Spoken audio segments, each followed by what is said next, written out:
Hey, it's Justin Harvey. Thanks for tuning into the Anesthesia and Pain Management Success podcast.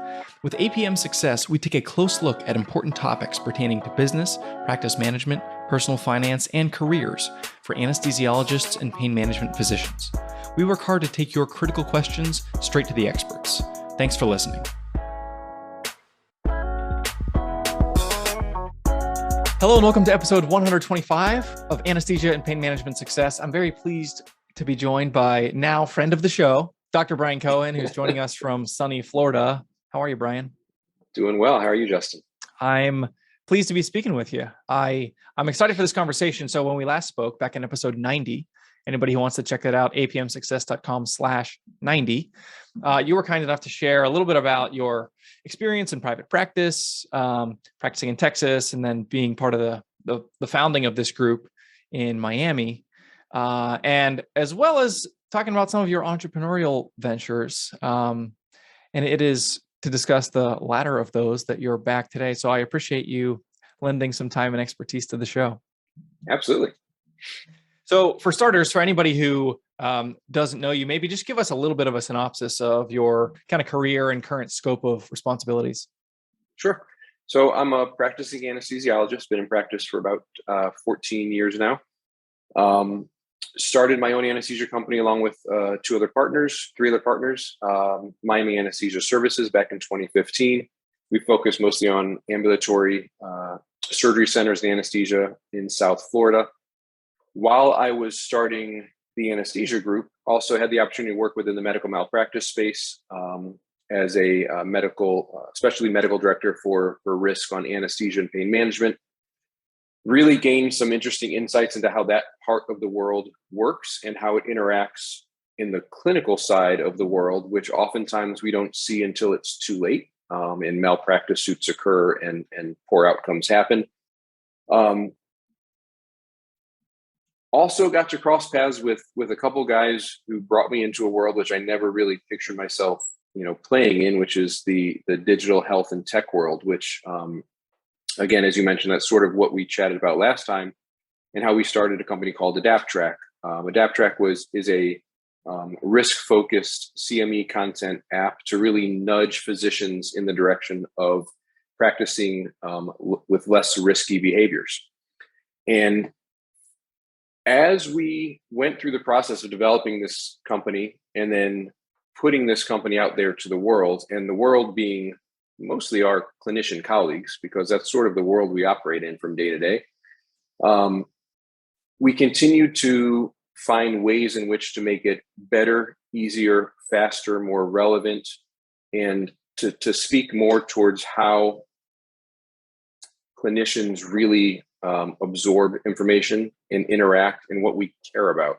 And then, when the pandemic hit, it sort of allowed us to dive into all these other ways in which tech and healthcare were interacting. And we came out with another adventure from there, which is CMEfy, which we can get into.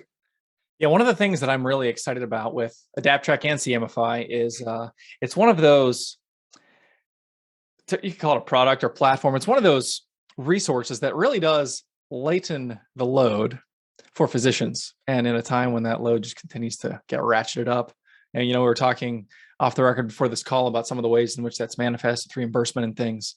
Anytime there's something out there that makes a doctor's job a little bit easier, that makes the burden a little bit lighter, that isn't like yoga and mindfulness. Not that those things aren't good, but right. That is not going to be a solution, or at least it's not a comprehensive solution. And things to give doctors time back in their day decreasing med mal liability, that's an awesome thing. And that's, at the end of the day, I think why I am most excited about CMEfy is like making doctors' lives better. And that's one of the reasons that I'm really excited to be having this discussion today. Yeah, 100%. And that was kind of our mission from day one. And, we didn't know where it was going to go, but it was, how are we going to make clinicians' lives a little bit better, a little bit easier, both in work, at home life, and in that balance. And,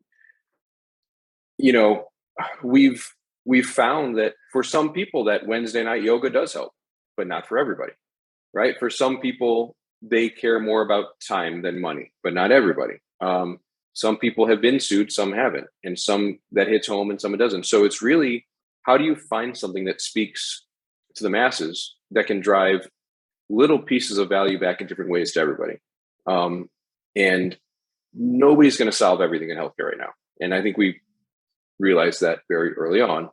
But how can we continue to chip away one piece at a time to make it better, day by day and piece by piece? And again, the taking a break from the clinical side during the pandemic, a forceful break, not by choice, but it did give you a chance to sort of reset and say, what do we all care about, and how are we consuming what we care about, and really, open the doors to just thinking about things really outside of the box and experimenting with it.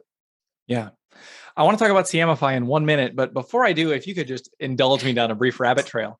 I think you have a really unique seat as someone who's provided so much advice, feedback, and consulting around med-mal and medical malpractice in the anesthesia specialty in particular. So is there anything that you think you've encountered in the cases that you've seen or the work that you've done that you think would surprise anesthesiologists in general as they think about medical malpractice and the potential risks that exist and the way that they interact with those risks?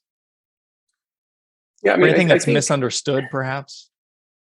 It's funny because one of the reasons why we were able to do what we did with Adaptrack was there are trends and there are things that seem to repeat. And even though it's happening over and over again, a lot of us still aren't really aware enough of it because we're in our safe bubble and we haven't hit those patterns yet. One thing that honestly spans across every specialty, but in a different way, is the way in which we document and documentation. And anesthesia, we have a very unique system of documentation. We're not writing soap notes in the chart typically. We're creating anesthesia records, and a record can be anything from 99% automated at this point, with templates and pulling in vitals, to 100% handwritten. And no matter in which space we're playing in, the details in which we put into those records are invaluable when anything of abnormal nature occurs. And remember, med mal cases are not always those cases where you're like, oh my God, I can't believe that happened, I'm going to get sued. These sometimes are the cases 3 years down the line where you come back and there's a claim at your door and you have no idea what case that was because it really seemed to go through a very normal path. So the only way to consistently protect yourselves against those is to really concentrate on that documentation and explaining your thought process. And oftentimes it's a little bit counterintuitive. I chose to put in a breathing tube instead of an LMA based on this, and this, and this. You wouldn't always think to document that, but when the outcomes occur that speak against it, it's there for you. So it's a unique form that we have in anesthesia, but it comes down to the same theory of putting your thoughts down on paper. It protects you in the current stage, and if anything comes back in the long term. Same thing goes for all specialties, just in a very different format in which we're writing it usually. Got it. Yeah, that with the ongoing, obviously I'm not a clinician, but every now and then my wife will tell me a little something about her experience interacting with the documentation side of her job. And every now and then it's just, I'm like mind boggled. I think there was one where like, oh, the EMR was down for a few minutes. And so I was like charting 3-minute intervals by hand while I was doing my, and that for me, that was like, that is insane. Who remembers how to do that? Yeah. It's interesting though, with the EMR taking over in the anesthesia space, it was our first real interaction with a lot of these templates that you can create and exist. And they're there to save you time, but they're also, they're a little bit of a double-edged sword. And it's a very common practice in what we see in malpractice claims, where you're pulling information forward, not realizing that that's old data or not current. Why would you do this case of the hemoglobin was 6? Well, maybe that was 8 months ago, but you just pulled it in to your current chart. So you have to be really careful with the templates you're creating and pulling in data that's accurate and double checking that, as if you just wrote it, that second. Yeah. So talk a little bit about CMEfy and the genesis.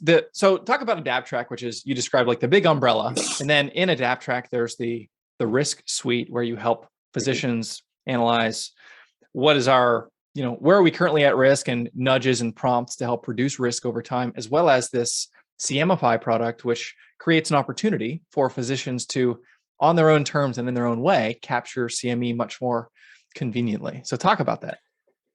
Yeah. So again, it really was a product of experimentation. And when we created Adaptrack, as we discussed before, as this nudge platform, once we got the physicians into that platform and engaged, the response was very positive. Oh, this is easy. This is very useful. This is relevant. This is stuff I normally don't know. And it's 30 seconds instead of 30 minutes. And I like kind of reflecting on how it affects me and applies to my day-to-day. But it's still one more thing for me to do. And what we found was, and this really took off again when we were all sitting at home for that 7-week stretch, specifically, but over the year of 2020, where we learn with each other, right? We learn as clinicians. We're learning all day, every conversation, whether it's bumping into a colleague in the hallway of the hospital, whether it's listening to a podcast on your way home. We're always sort of learning something. And learning doesn't have to be a very formal format. Your grand rounds doesn't have to include that stale turkey sandwich and a box lunch in an auditorium exactly from 12 p.m. to 1 p.m. It's like, or I could, meet with a friend over coffee and learn the same thing. It's just the way in which we've evolved. And in a very positive note, we've really, as clinicians, started embracing co-learning, learning with each other, trusting what our colleagues have done and learned from an experience, and taking that and incorporating into our own practice, as opposed to that very professor-student type of learning. So with that being said, we really said, let's embrace that, and let's encourage that. And if that fact is true, then how can we bring this content that people actually want to engage with and bring it into things they're already doing? So how can we save them more time and reward them for the learning that they're already engaged with? And that was really where the birthplace of CMEfy came from. And to be honest with you, the first experiment into that was when Clubhouse was real popular. And ironically, I think we just started to touch on this when we recorded the last episode on Adaptrack, and we were blown away. We're like, oh my God, like people on Clubhouse, and they're talking about really like amazing medical conversations, and they should get CME for that. So how do we bring Adaptrack or CME content into those experiences? And that's what CMEfy does. It allows you as a host to essentially draw in CME content into a link and allow your learners or your listeners or your colleagues to engage with that content and reflect on how it affects them and what they learn from it, and gain CME from it. That could be anything, like I said, from a clubhouse room to a nature walk. Maybe that nature walk is making you really reflect on work-life balance and how some of the things that you can do to incorporate into your life to help with that and reduce burnout. Maybe it's listening to your podcast, Justin. Maybe it's a quick lunch and learn, or a 10-minute grand rounds, at God forbid 3 p.m. instead of noon. So it really embraces that ability to co-learn with each other, drive reward both to learners and drive reward to the people that are hosting these learning moments. So I can picture the listeners, saying, what you're telling me I can get CME from a nature walk. That warrants further explanation. So why don't you explain the mechanics of how CMEfy works? Right. So first of all, the most important thing is to really draw the line, and for me to draw the line as to what a learner is getting CME for. So ACCME is not coming by and accrediting a nature walk, just like they're not coming by and accrediting a specific podcast or a specific conversation.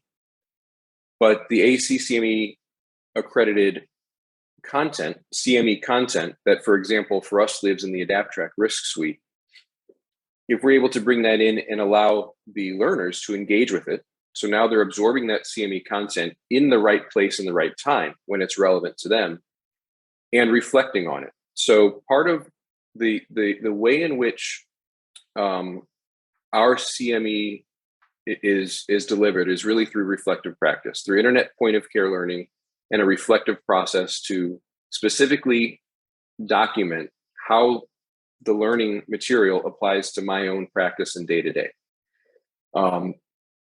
That practice in and of alone is very well supported and used through the NHS and through their accredit or their certification process from year to year. Here in the States, we haven't really, embraced that as much. But what we found is as you take this practice to somebody in the right place in the right time, whether they're on their phone and they just, listen to something and they're now going to reflect on it, it's a very natural behavior for us to really journal about it. Just as natural it is to text your spouse or your mom what you did that day. So the practice of engaging with that CME content in that place and reflecting upon it is what drives the CME credit. And it's a half credit per reflection or per engagement or per nudge, essentially. And again, it's brought to the learning experience. And my reflection and my learning can really be driven by and affected by what I just heard from you, or what I just experienced, or what I just, listened to from a colleague. And all that is captured in the reflection. So it's important to delineate that, that it's not accrediting the actual content that's being discussed. It's the content that I'm engaging with and reflecting upon. Understood. So if we take the example of your cup of coffee and you're doing an informal curbside catch up with a colleague, talk me through how I get from sipping on coffee to submitting for a CME credit. Sure. So I think the easiest way to look at it is there's two personas here, right? There's a host persona and there's a learner persona. And the host persona would be the person who is actually creating a link, a CME link. And this is a process that traditionally would have taken 4, 5, 6 weeks. Let me gather all my PowerPoint slides, submit it to the CME department, have them review it, tell me what to change, what not to change, and they'd send me a link back after I paid lots of money. We essentially took that process and turned it into about 20 seconds. So as a host, I can go into my CMEfy account. I create a link based on really the setting in which I'm learning, the title in which I want to give this link, and which nudges I want to bring in. Something, let's just say it's going to be general reflective practice. So within about 20 seconds, I have that link. I can share that link with one person I'm having coffee with. I can share that link with 500 people that I'm speaking to. They click on that link and now they start experiencing the learner user experience. So now as a learner, if I click on that link and I've just had this amazing conversation over a cup of coffee, and I read the nudge content that tells me about the power of reflective practice and anything that I can gain from that, and I can dive deeper into it and I can reflect on how that applies to me in my practice, in my day to day. The first time I click into that link, I'm going to be prompted to register for my Adaptrack account, because the CME is actually coming from the Adaptrack platform. That process takes about 15 seconds in and of itself. I enter my NPI, my phone number, and that's really just to get my specialty. So my subject material is relevant to me, and to make sure that I am who I am, and that I am a clinical practitioner. Once that happens, I land right into the nudge experience. I reflect on it, I save it, and I just earned a half a credit of CME. I can do that one more time on the link, the second nudge that is attached to the link. So by the end of the experience as a learner, I've clicked into 2 different learning nudges. I've reflected on 2 different experiences, and I've earned 1 total credit of AMA-PRA Category 1. Now, if I shift that back to the host user experience one more time. So now as the host, I sent the link out, my learners clicked on it, they earn their credits. I'm gaining impact and I'm gaining stats. I'm gaining information from what they are actually reflecting on. Everything we do, we put the power in the clinician's hands to opt in or opt out. So when the learner is leaving that reflection, they can choose whether or not to anonymously share that reflection back with the host.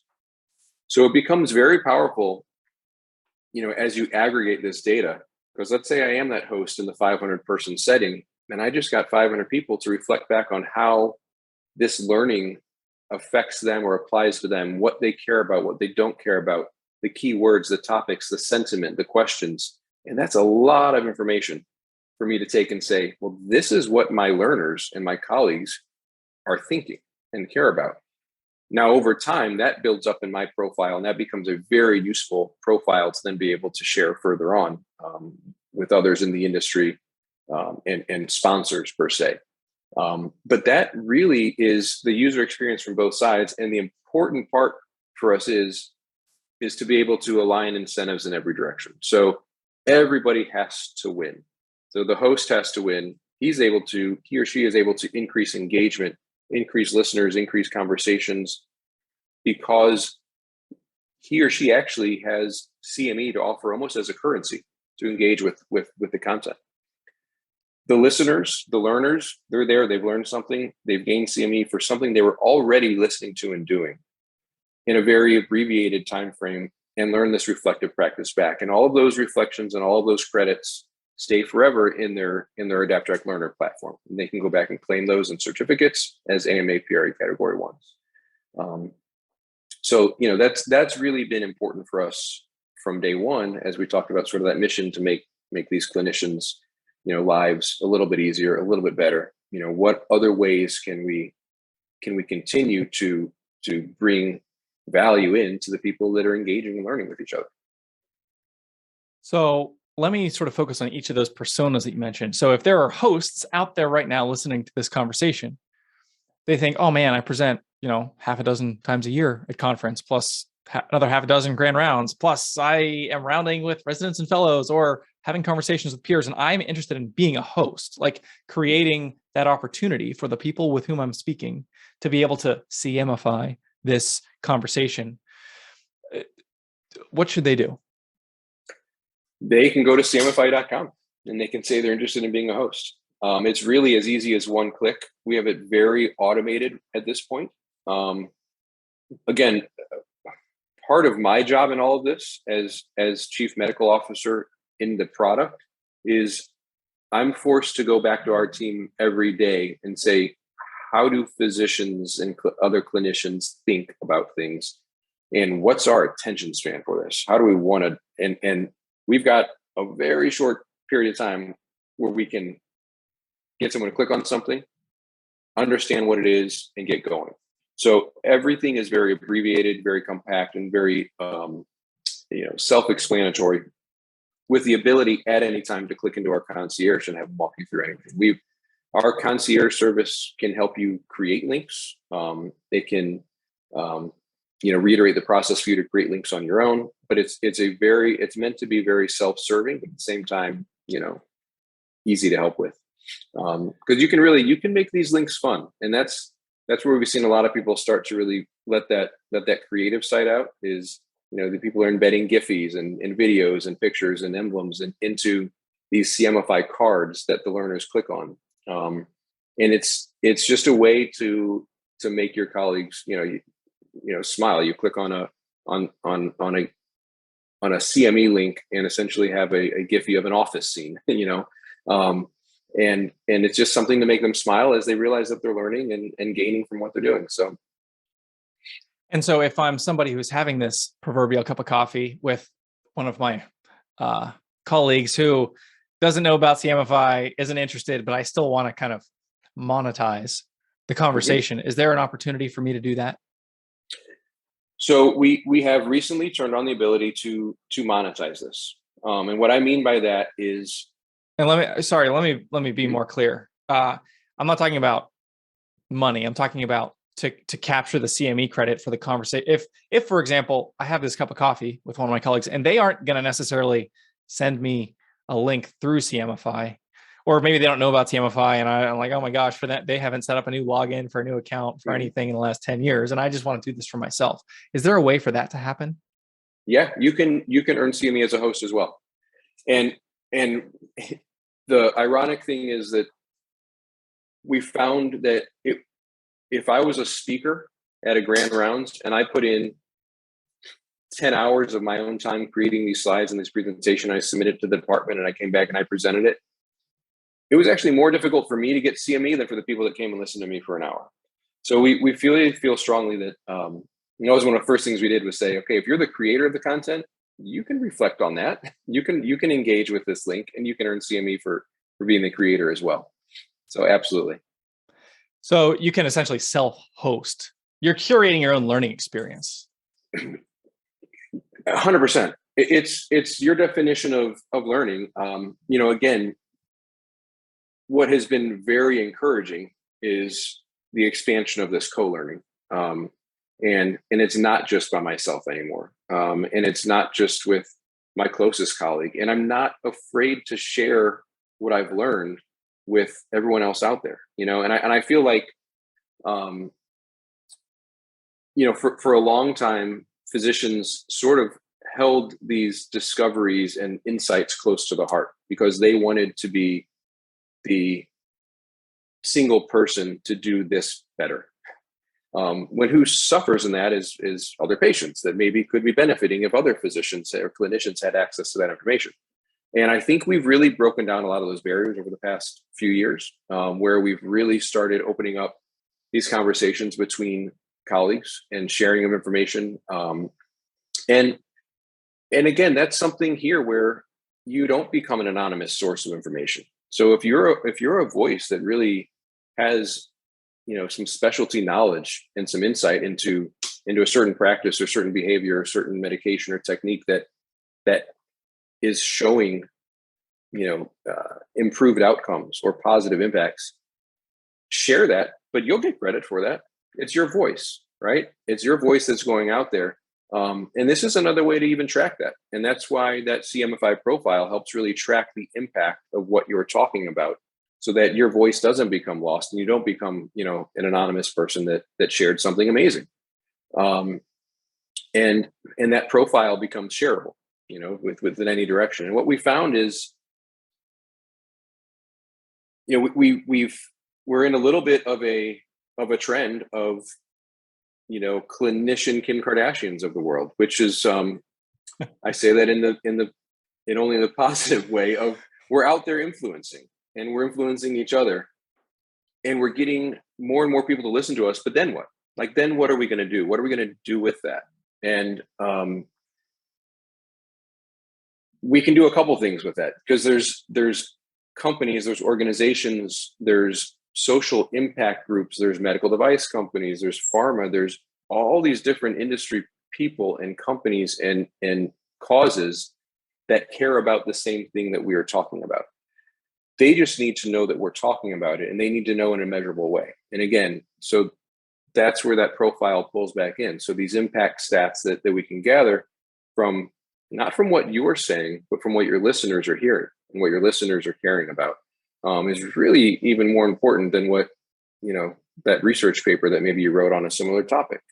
And so that's an interesting part that then can help give reason to why clinicians are becoming influencers within certain, segments of what they care about. Now let's let them use that to their advantage and take advantage of the impact that they can have across the industry. So now talk about the monetization in the classic sense, where I think you were starting to go a minute ago. That tell me about how this works as an economic model. So, again, as we have sort of gone step by step through the process, and obviously step one was, do we care about CME as a currency to engage? And the answer was clearly yes. The next question became, okay, how do we then use that to continue to drive value back to the people that are driving the content and the conversation? And we've allowed essentially that host to monetize their links as well. So, Yeah, I think the easiest way to describe that is, let's take a podcast example and, listen to my podcast for free. It's out there. Learn, listen, engage.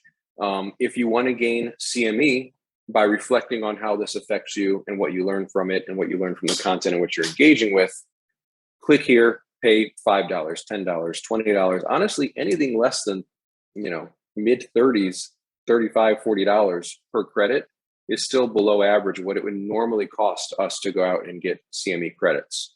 And that gives, again, these clinician creators a way to monetize what they're putting out there.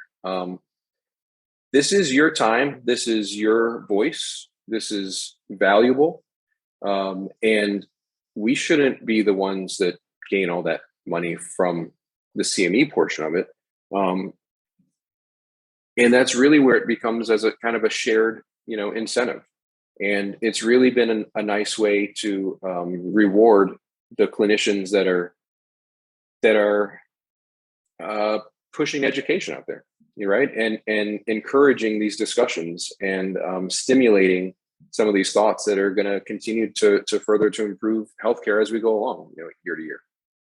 So as a host, you essentially set the price for the CME experience. 100%. You choose to set the price, and you keep 80% of it, and CMEfy keeps 20% as a processing fee. And then in the example of the fellow who is their own host as well as the participant, how would that work?